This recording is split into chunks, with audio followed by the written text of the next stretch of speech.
오늘 우리에게 주시는 하나님의 말씀은 예레미야 36장의 말씀입니다. 본문은 1절에서 19절까지인데 긴 관계로 1절에서 8절 그리고 마지막 19절을 낭독하겠습니다.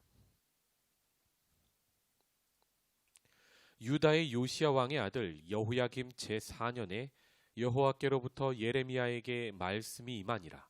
이르시되 너는 두루마리 책을 가져다가 내가 내게 말하던 날 곧 요시야의 날부터 오늘까지 이스라엘과 유다와 모든 나라에 대하여 내가 내게 일러준 모든 말을 거기에 기록하라.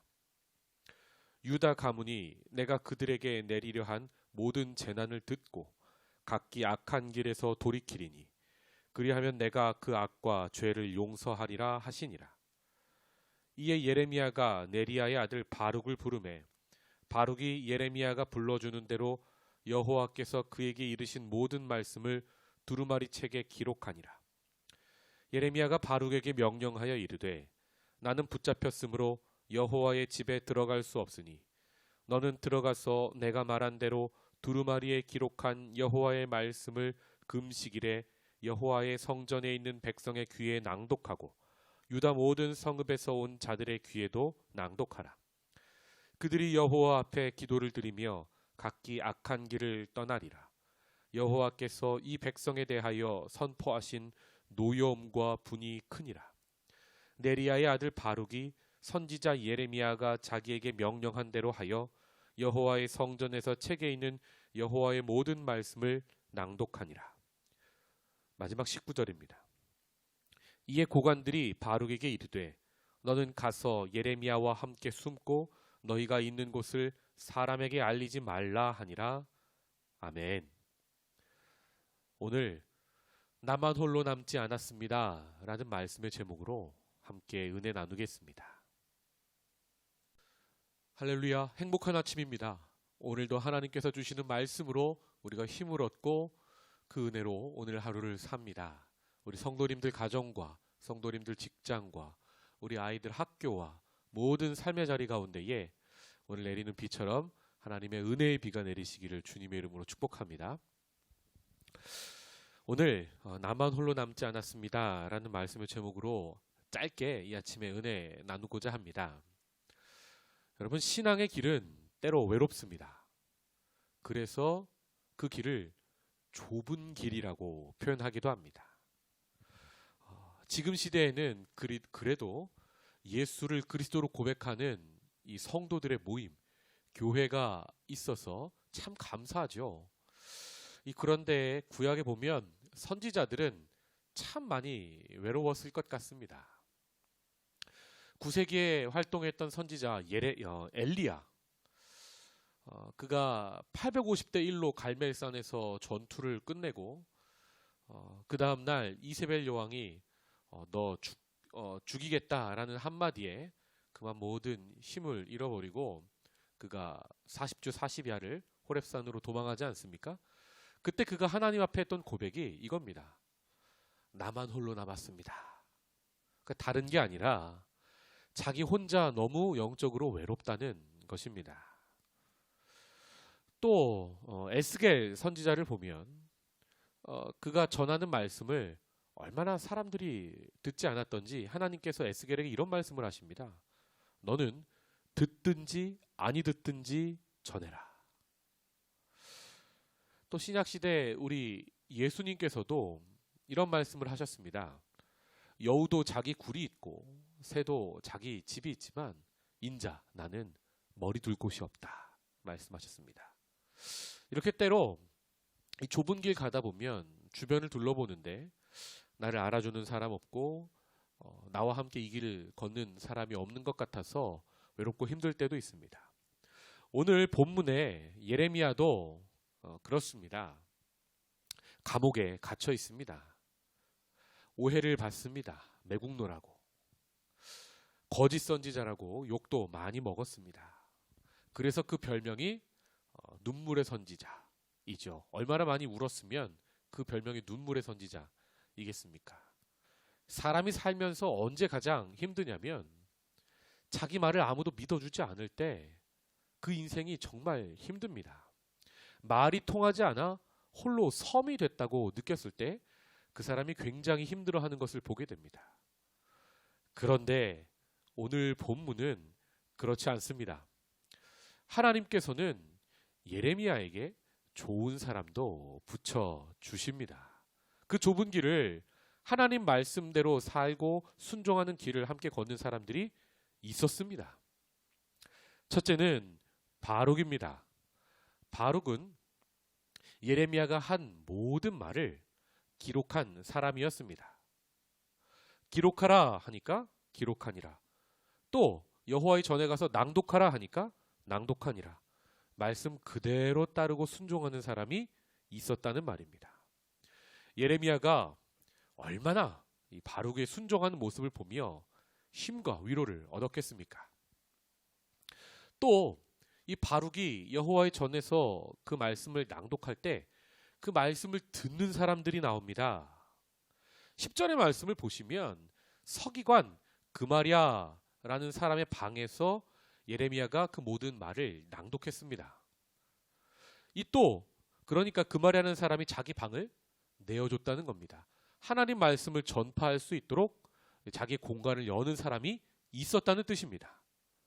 또 그마랴의 아들인 미가야라는 사람은 그 책에 기록된 여호와의 모든 심판의 말씀을 듣고 너무 두렵고 떨리는 마음으로 그 말씀을 믿었다는 겁니다. 그래서 모든 고관을 초청합니다. 이 모든 고관들이 거기에 앉아 또 듣습니다.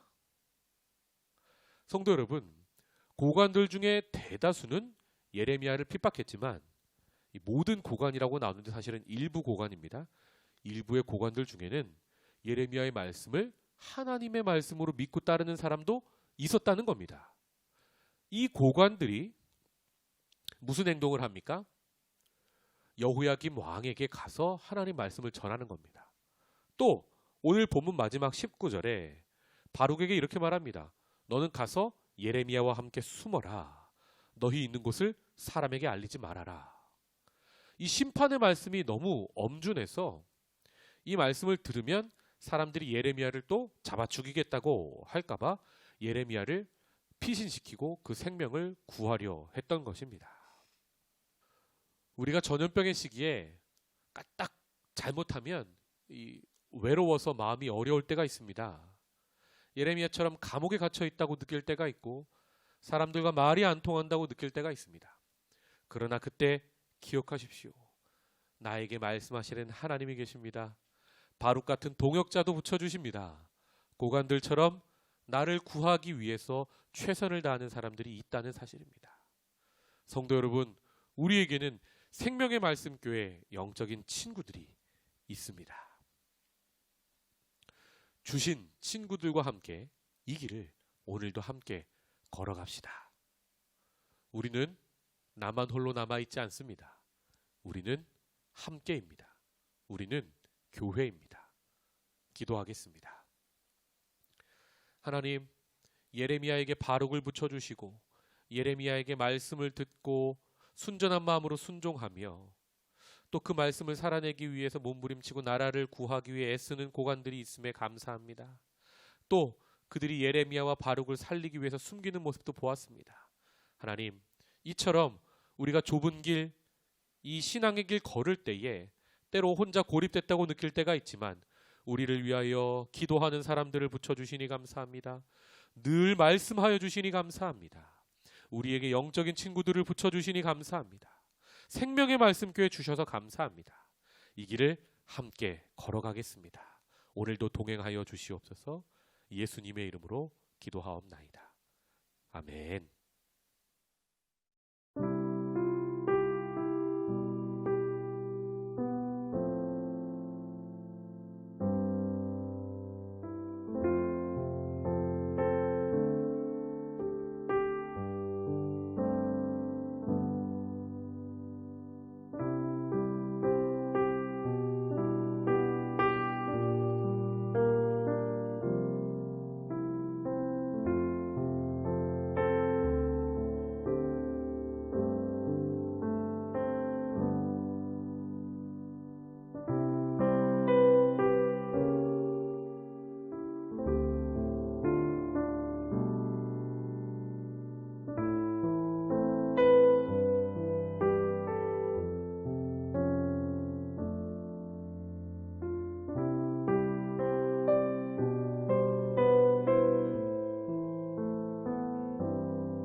네.